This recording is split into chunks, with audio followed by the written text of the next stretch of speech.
So the one master principle is basically the idea. I'll explain on the next slide, but it's a very common thing that can happen with learning anything really, but specifically language learning is what we're talking about, and it is something you want to avoid. So basically, the one master principle is the idea that if you only learn from one person or from one source in any learning, you're going to adopt both their strengths and weaknesses, because when you're learning, a lot of learning is replicating what you see. That's how you learn your first language, English, in the first place. So this means you do have to be careful when learning a language, because when you're learning about something you know nothing about, so obviously anytime you learn a new language, you don't know about that language, that's why you're learning it. You don't really have any filter because you don't know what's true and what's false.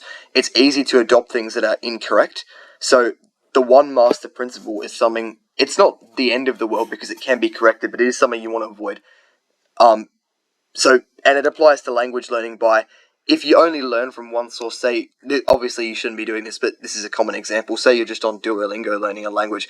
That is your one source for learning, and basically anything they tell you, you're not learning from anywhere else, so nothing is going to contradict what you know because you don't already know the language. You can't filter out things that are wrong. So that is an example of the one master principle, and that is not going to turn you into a well-rounded learner because you're going to continue to carry through mistakes that aren't questioned. So in this video, I'll get into, at the end, how to the solution to the one master principle. But first, just a few common examples just to make sure you're not doing any of these. So obviously, the one master principle can apply to literally anything. If it's the only thing you're learning from, the one master principle applies because it means that you can't actually verify what's being said to you.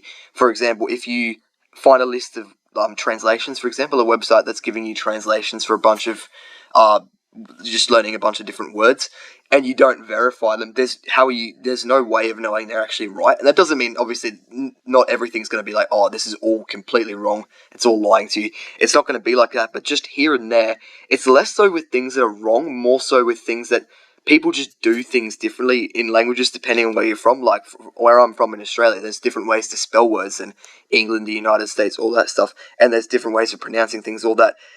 That's very true in other languages as well, and sometimes the differences are so big in the language that it's almost like two different languages, so you do need to be careful with that. A chief example, and probably the one most used because 500 million people use it, is Duolingo, and any other real app that trains you to learn a language. Apps on their own are a pretty poor way to learn a language because of just the kind of addictive, immature, game-like component of an app. And obviously, with Duolingo or any other app like Babbel or whatever, that trains you. I don't even know what they're all called. I don't use them. But they train you in a certain way, like they have a game component. They'll throw you questions that you have to answer in a certain way. And obviously, that's not how you talk to someone. And I'm guessing that's why you're learning the language, to be able to talk to people, read books, watch movies, just, live the life with that language. So apps are obviously an example of the one master principle. They're training you in a certain way. It's always like there's stuff with Duolingo and stuff that's wrong. There's always going to be mistakes. It's setting you up for failure. Anything outdated also generally it's easy to fall into the one master principle. That, again, like I said at the start, the one master principle applies to anything that you are only learning from. If you're only learning from one thing and never verifying it, these examples on the screen are just things that are very easy to fall into the one master principle with. So apps, anything outdated, so anything old or anything where the rules of the language could have actually changed since then, so you're learning old rules or old slang. Obviously, you're going to seem a little bit interesting if you're using very old phrases in conversation very confidently. Obviously, it's okay to make mistakes, but yeah, that's just not something you want to do. And anything deliberately wrong or unusual, that kind of sounds weird, but basically what I mean by anything deliberately wrong or unusual is just anything that's not natural. So if something's scripted, for example, and people are scripted to talk in a certain way in that language. Obviously, if you're watching in English and there's some, bad guy or whatever talking in a certain way, you get that. But when it's in another language, obviously you're downgrading your intelligence because you don't know what's what. You're unfamiliar with that language.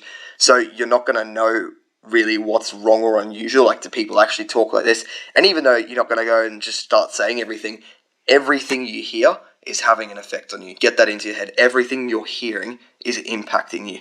So anything that's not the language in its natural form, so any kind of media or anything scripted really, anything not candid as like a source of content, can throw you off. So solution to the one master principle, it's fairly obvious, but it's not being implemented by a lot of people, is you do need to learn from multiple sources. So this means not only learning from multiple people within the same source, like don't go and download every language learning app to counteract Duolingo, that's stupid, but it also means a variety of source types. So not only should you like be reading books and stuff, but you should also be watching blogs. You need to be talking to people if you can, and it's good to have like a bunch of, you should make a folder online for that language, like you're learning Italian, have an Italian folder on your internet page, and just have a bunch of websites that like explain everything. So you can have a website for explaining how adjectives work, how to say like I, me, you, all those kinds of things. Have a variety of things to learn from, and just check them. Like, you don't have to go through and verify everything 6 times, but just getting stuff from a variety of different people. Like, you can watch someone explain it in a YouTube video, you can read about it online, you can read a fiction book just where people are talking to each other in like first, second, third person, that kind of thing. And yeah, the beauty of languages really is that there are in fact different ways of doing things. So just because you see two things like doing things different ways, you don't just go, aha, I've beat the one master principle, because potentially that is actually how you do it. Like, there are multiple ways to do something. It's not that one of them's wrong and one of them's right. They actually, two manners may in fact coexist. That's what I've got down the bottom, which adds to why you should be having multiple sources. Because say you have one source, you're suffering from the one master principle, you can't verify it. Now say that you have two, or just a few sources. If you find different ways to do something, you might be going, okay, well, one of them's wrong, or they can coexist, you don't know. It is only by absorbing lots of different things, talking to lots of different people, watching lots of different videos, which you should just be implementing into your learning lifestyle, that you can then verify whether or not it's wrong, or if there's just multiple ways of doing things, which in a lot of cases there are just multiple ways of doing things. And yeah, some of the differences are just accents, regional differences, different slang. Some of them minor, some of them major, which can impact like successful communication. So don't reject things automatically because they're different. They can in fact coexist. But yeah, that's basically the one master principle. It's not a massive deal, but it is something to consider with everything, not just language learning. Don't get all your information from one source. Don't get all your information from Duolingo. You should be verifying it with a bunch of different things. But yeah, anyway, thank you. That's all.